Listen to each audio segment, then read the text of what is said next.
Athletic Greens. Yeah, that.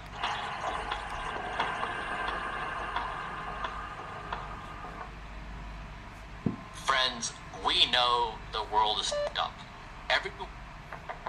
DrinkAG1.com. AG1 by Athletic Greens. Athletic Greens. It appears to be a supplement of some kind. This episode is brought to you by Athletic Greens. Yeah, that.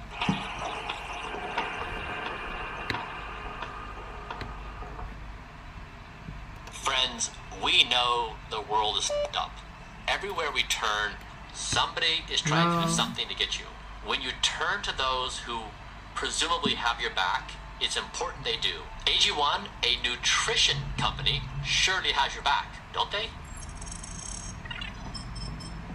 I'm now in the food business. Whether I like it or not, I've built Blueprint to try to help other people have the same nutrition that I do. I know I can make this product for less than $10. That's the cost of the actual ingredients. They sell it for $99 for a single purchase. That's a lot of margin to play with, from 10 as a cost to 70 at your doorstep. The point is, AG1 is not what it's hyped to be. It's overpriced, it's overpromised, and it does not deliver the value you think it's delivering. Oh no. There's several other things you should be aware of. First is their insane marketing strategy. We all have trauma from hearing that advertisement every day, all day, from my every friend influencer. from America. And subscribe. Thank you. Hello, America. And Hello, to understand English. what's going on is they pay Japan. influencers between 20 German. and 30% every time you buy their product. Not just once, but in a recurring fashion. That means if 31,000 of you subscribe to my AG1 influencer link, I'm going to make $500,000 a month, per month, in perpetuity. That would only take me 2 months to make $1 million. This is why it's so hard to trust those giving the recommendations. Now, if I'm an influencer, what does that cost me to read a script for 30 seconds? And I start racking up this money, and now I'm making millions of dollars a year just by simply repeating a thing again and again, which we all get suffer trauma from. Follow the money, and you find wisdom. Problem number 3 is pixie dusting. That means they list an ingredient that you may be familiar with, and you think it's good for you. But instead of giving you the amount that was shown to work in the clinical trial, they give you a much lower amount. And so the benefit is, if you look at the AG1 nutritional panel, you see a bunch of words like, I know this and that, this sounds good, that looks great. But the problem is they're giving you doses that are insignificant. They'll tell you things like a biotin, which is 330 mcgs. Very clean. But then they have this entire other section that has proprietary blends where they have these long paragraphs of ingredients. You don't know how much of each ingredient is in the product. In fact, of the ingredients the AG1 has, 49 do not have a disclosed dose of the ingredient you're taking. Fasting at is the top, better. they do have doses disclosed here. The bottom, where they have these long paragraphs, you do not know what you're putting into your body. That is insane. Let's go back to the original question. Where do we find refuge? Before we do that, this episode is brought to you by Athletic Greens. I'm going to tell you my perspective. I am in the food and supplement business. I never imagined myself to be here. I never set out to be here because when Blueprint went viral and people wanted to do the Blueprint stack with me, it was too hard to buy all the supplements, put everything together. And so the most common request I received was, make this easy and consumable for all of us. And I said, you know what? Okay, I'll do it. So let me tell you what we do at Blueprint. We basically said, if you can identify the best scientific evidence, isolate those ingredients, and then use a clinical grade dose, and then build the protocol stack from there. We did that. We went out, we found suppliers of every ingredient. We asked them to provide us tests for cleanliness. We tested ourselves, and then we put together an entire stack. Now, to give you an idea on how we approach transparency, we list every single ingredient we have and the exact dose. And we post the COAs, which means a third-party lab tests our ingredients, and they have that summary sheet. We post that. Everything's transparent. In addition to that, our prices are actually insanely competitive. In fact, people have gone out and tried to buy each ingredient individually. They still can't buy it at a lower cost than what we've done. So we are lower cost than anything anybody can do on their own.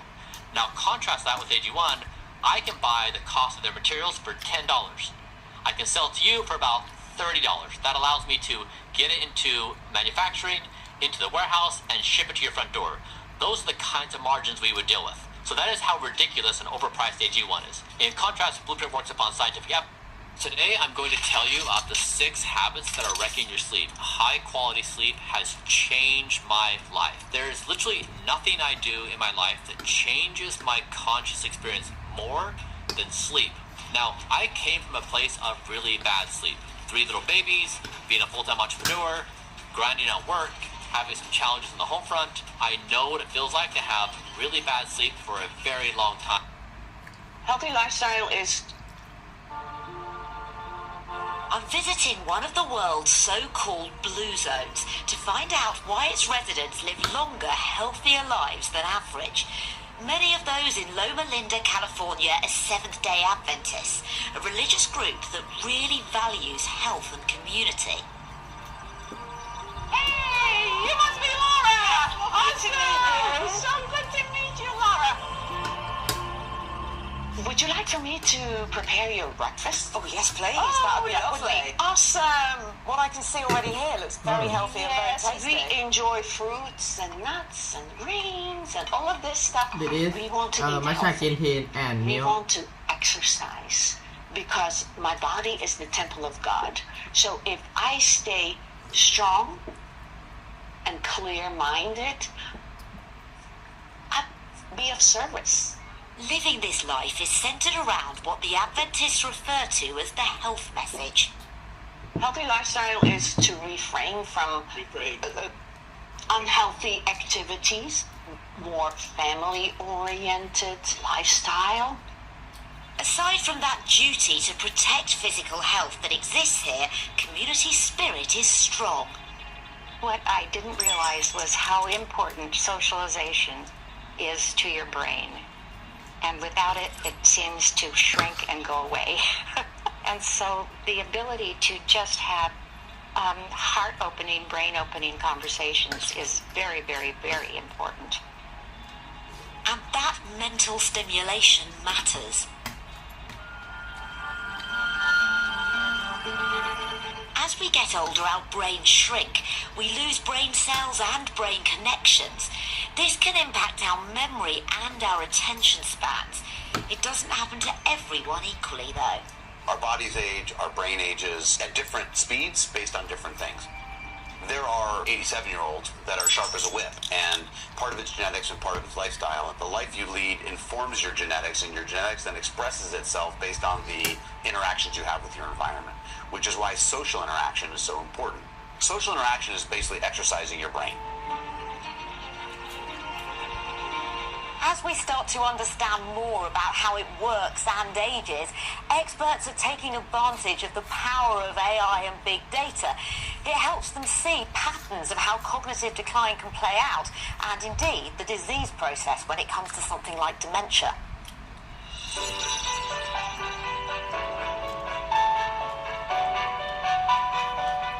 But also other sources, and it's... Andre Arimia researches brain aging. Based on data from 15,000 brains, he's aiming to provide a better way of predicting decline. It's looking at a lot of different patterns related not only to shrinking of the brain, but also change in the properties of the signal and intensity on these MRI scans. What sort of uses are there in this technology for helping with dementia? So this shows differences in aging between cognitively normal adults and patients with Alzheimer's disease. Everywhere you see either red or blue, those are areas where aging is occurring in a different way in patients with Alzheimer's. What sort of impact can that have on both diagnosing and potentially even treating Alzheimer's? So if we can identify individuals whose brains are aging a lot faster and estimate their risk for disease a lot better, so that either clinicians can provide custom-tailored treatment or individuals themselves can implement lifestyle changes.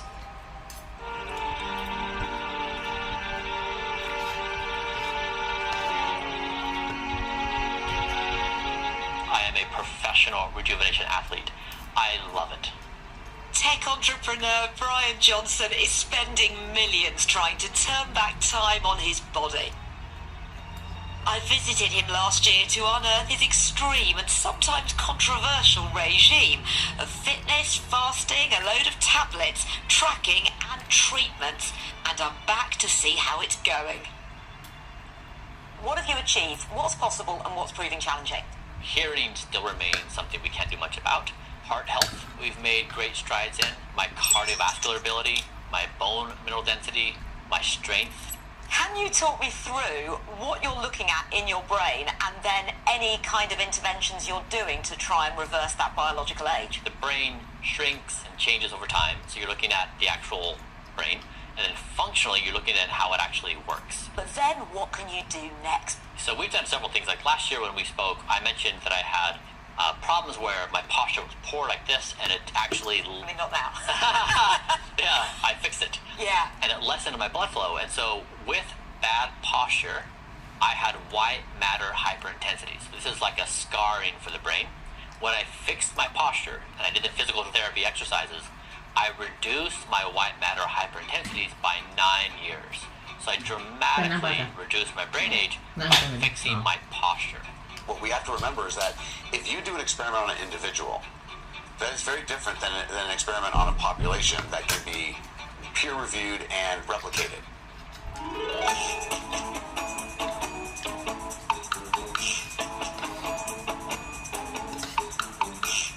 Maybe, though, we can learn something from the animal world. And one company's been researching ground squirrels like this one behind me to see what they're gaining from hibernation.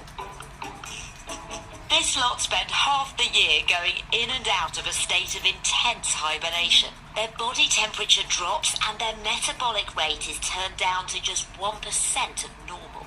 As they're leaving hibernation, they have this amazing adaptation where they're able to regrow these neurons and they're able to have these neuronal connections again. Biotech company Fauna has been tracking the animals, aiming to develop drugs to replicate these benefits in humans. One side of the coin is looking at Alzheimer's disease patients and saying what's different about their proteins, which genes are active or not active, and then we compare that to the opposing biology of the squirrel that we know can modify the protein in a good way and regrow the neurons. But does that translate into humans? Yes, 90% of the protein or more looks exactly like the human protein. Spending 6 months a year underground isn't generally an option for us, but getting good sleep is crucial. Sleep is the single most effective thing that you can do each and every day to reset your brain and body health. Your brain has a cleansing system. We knew that your body had one. It's called the lymphatic system. You've heard of that. We didn't think the brain had one, but it does. And it's called the glymphatic system, named after the glial cells that make it up. It was specifically during sleep and during deep sleep that this sort of, power cleanse for the brain began to unfold. Why is this relevant for Alzheimer's? Because two of the pieces of metabolic buildup of this detritus that was washed away by the glymphatic system during sleep were things called beta amyloid and tau protein, which are two of the culprits underlying Alzheimer's. You don't start to see the decline in your deep sleep that is associated with Alzheimer's risk in your 60s or your 70s. It begins in your late 30s. So what if I could shift from a model of late-stage treatment to a model of midlife prevention? And could we start to help the brain at that midlife stage?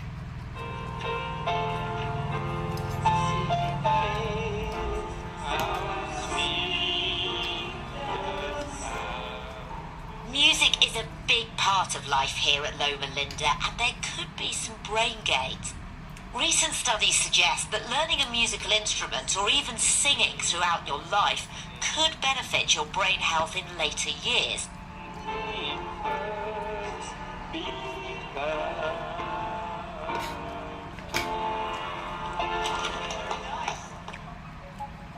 It's not only about staying sharp though.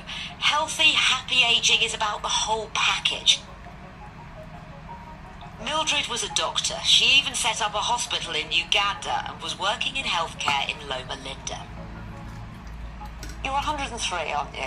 Yes. That's an incredible age. How old do you feel? I'm getting like a worn-out Model T that's falling apart. How would you describe your quality of life at this point? Pretty useless.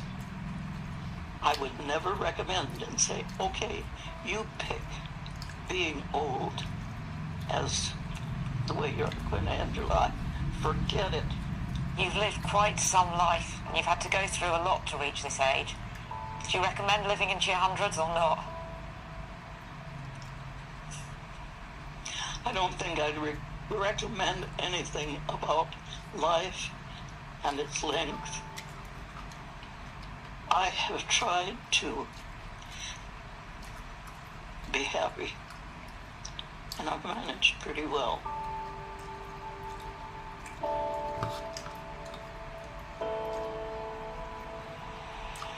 Going from talking to Brian Johnson to someone who's 103 made this all seem very real. We need to look after not just our bodies, but our minds. It's just a matter of how important being able to quantify that is. It's certainly going to make a difference when it comes to research in the future, and the power of AI and big data is making a lot of that possible. It's just right now, there is no silver bullet. The power of this computational biology and AI will be to help you understand yourself over time and what the things you do benefit you. Technology is helping us understand and predict like never before. We know better than ever what we should be doing to look after ourselves. But perhaps Mildred should have the last word. You absolutely need to be very careful with your diet, it's true. But I'm not down for any, you've got to do this and this and this and absolutely not touch this. Do you think it's more important to live? I think it's more important to live.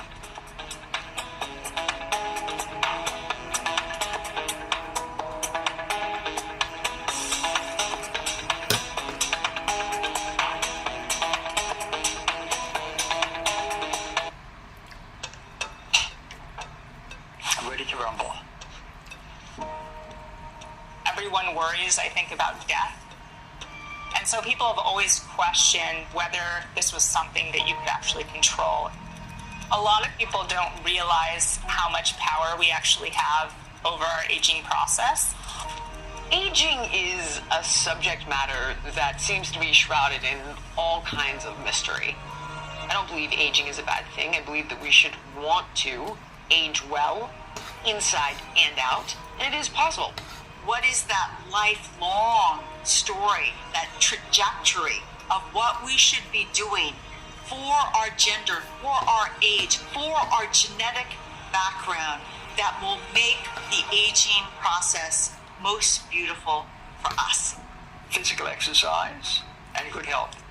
Those things act importantly to reduce the likelihood and eliminate age-related memory loss, or at least significantly restrict it. We evolved to live long in order to be physically active, and that physical activity helps us to live longer and stay healthy.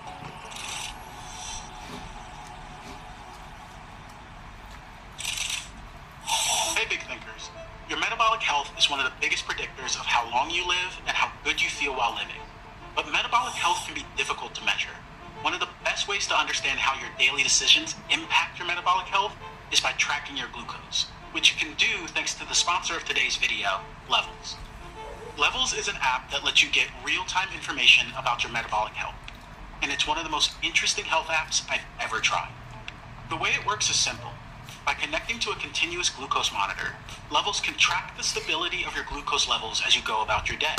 When you eat a meal, you can log it into the Levels app and pinpoint how the food you eat affects the glucose levels in your body. Those same insights are applied to other daily activities, such as exercise and sleep. So Levels sent me a starter kit to experience the platform for myself. Fitness and diet are things I've struggled with all my life. I've yo-yoed in weight, tried extreme workout and nutrition plans, and generally find it difficult to decide what to eat. As someone who has, in the past, meticulously tracked diet and exercise, the Levels platform added a layer of data about how my body works that I never had access to before. Now, I have a much better sense of how my body reacts to different types of foods and activities, and I can utilize that information to relieve some of the anxieties I feel around my food choices. One simple example is popcorn. It's one of my favorite snacks.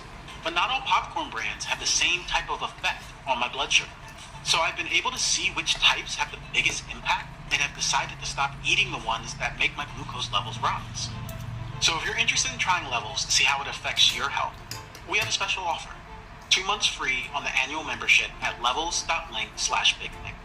Now back to the science of exercise and longevity. We know that there is sometimes a disconnect between this concept, what we call lifespan and health span. So lifespan is just the time you've been alive between birth and death. And what scientists think health span is the time you're alive in a more healthy functioning state. We want to increase quality of life and maintain that over time. And if that produces a longer life, that's an extra bonus, but that's not the ultimate goal. So usually when we think of changes associated with old age, we think of functional changes. Things like how fast you can run or walk, or your ability to go upstairs. Aging is really personified by dysfunction, and we see a lot of this in the diseases that tend to arise with aging. So as people age, they're susceptible to one of two kinds of cognitive declines. One is Alzheimer's disease, which begins in the 70s, but becomes almost an epidemic when people are in their 90s, when almost half the population has Alzheimer's disease. And the other, quite distinct from Alzheimer's disease, is called age-related memory loss. That differs from Alzheimer's disease in the sense that it starts early, starts in midlife, involves a different part of the brain. It starts in the dentate gyrus. Alzheimer's disease starts in the entorhinal cortex. But other things we associate with aging are also changes in body composition. So often people will maybe gain fat mass around their middle or lose muscle mass. And one of the real serious, most pernicious issues of aging is a problem called sarcopenia. Sarco is flesh and penia is loss, so it's flesh loss. As people get older, they tend to lose a lot of strength and power, and that makes basic tasks difficult. And when that happens, people become less active. When they become less active, they become less fit, and it kind of sets in motion a really disastrous, vicious cycle. And so, as we get older, strength training becomes more and more important so that we can avoid those losses of vigor that are really important to maintaining your health and staying strong and staying healthy as we age. Lifestyle right now is actually our best ticket in terms of slowing our aging process. And this is really because living systems are adaptive. We adapt to our environment, we adapt to the things we experience. So you can actually boost things like resilience through different lifestyle behaviors. And so health span is really the key thing. And what physical activity does is it increases your health span. And your health span, therefore, increases your lifespan. So the word exercise comes from the Latin exercitio, and it meant to train. I would say that the definition I use of exercise is pretty much the bog standard definition that people in the sort of fitness, exercise science world use. So it's important to make a distinction between physical activity and exercise. So physical activity is just moving. You do anything. Go shop, pick up your groceries and take them to your car. That's physical activity. When you sweep the kitchen floor, that's physical activity. But exercise is discretionary, voluntary physical activity for the sake of health and fitness, right? It's planned. So it can include everything from sports to running on a treadmill to going for a walk. Every single time you move your body, including when you're running, you are giving your brain what I like to call a wonderful bubble bath of neurochemicals. Those neurochemicals include dopamine, serotonin, noradrenaline, endorphins, but it also includes what's called growth factors. Several different growth factors get released with movement, and that is going towards the long-term effects of exercise that can actually help grow and strengthen two key brain areas. One is the hippocampus, critical for long-term memory, and the second is the prefrontal cortex, critical for your ability to shift and focus attention. The hippocampus is an extraordinary structure because it is one of the only human brain areas that can grow brand new brain cells in adulthood. And what does that mean? Your memory is better.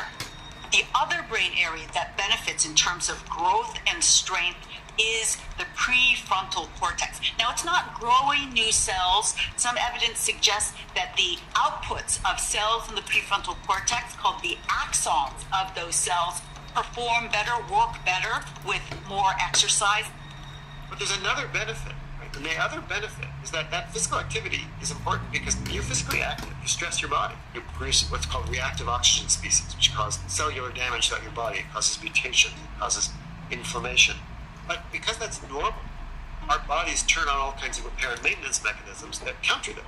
And as we get older, that repair and maintenance becomes really important because it prevents senescence. It prevents our bodies from decaying. So when people become physically inactive as they get older, they're no longer turning on those mechanisms that we evolved to use, right? To help us age better. And it makes us more vulnerable to disease and we age faster.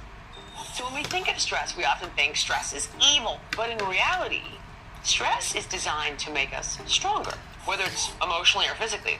Somebody has osteoporosis or osteopenia, right? Their bone density is becoming compromised with old age. Okay, well, why do we recommend working out, in particular with weights? The idea is that stress is an injury. We're injuring the muscles, we're injuring the bones, right? The bone remodels and becomes more dense. Your bones are an endocrine gland. They release a hormone called osteocalcin, and it enhances the memory storage in young people, but also enhances memory storage in old people. And one of the reasons that exercise is important is because exercise builds up bone mass. This is particularly important in women, where bone mass tends to decrease more dramatically than in men, but it's important for everybody. So when you exercise, you increase your bone mass, you increase osteocalcin, and you improve age-related memory loss. So as we get older, let's not cut back on the physical activity, let's maintain it. Do some strength, do some endurance. The evidence is incontrovertible. The more we age, the more physical activity is really beneficial. According to the CDC, only about 20% of Americans get the very minimum levels of exercise that every health organization in the world thinks is the minimum for an adult, which is 150 minutes a week. So 80% of us really struggle and fail to get very basic amounts of exercise, but almost everyone says that they want to get enough exercise. You know, nobody ever exercised in the Stone Age, right? People were physically active when they had to be, but volitionally going on a 5-mile run in the morning or going to the gym to lift weights whose sole purpose is to be lifted, that's a really strange, weird modern behavior, and there are all kinds of instincts that we have not to do it, and we shouldn't make people feel bad. Instead, we should help them figure out ways to overcome those instincts. And so, in order for these behaviors in the moment that are less than pleasurable to become manageable, you've got to have perspective and a long-term goal that's worth it. And we call that finding your why. Is it, I want to wear a 2-piece instead of a 1-piece at spring break because I'm 22? Or is it, I want to see my grandchildren graduate from college because I'm 62? Whatever your motivation is, that's what's critical. You need to think about what ways health will improve the quality of your life, because I'm going to tell you right now that getting healthy usually is displeasurable. So everybody wonders about what is the best time to work out. And my first answer to that question is always anytime you can fit it in from morning till night, fit it in. Physical activity is the most transformative thing that you could do, not only for your body, but for your brain as well. That is the key message. And you don't have to become a marathon runner or a triathlete to get these benefits. In fact, lots of research shows that physical activities like running actually cause your joints to repair themselves, to stay healthy. But you have to learn how to do it properly. One of the ways which we medicalize exercise in the Western world is we think there's a certain amount you should do. Right? We prescribe it, you know. You should take 2 aspirin, you should get 8 hours of sleep, and you should walk 10,000 steps a day. You know, we like that, right? And there's nothing necessarily wrong with a goal. If you do 8,000 steps, that's fine. If you do 50,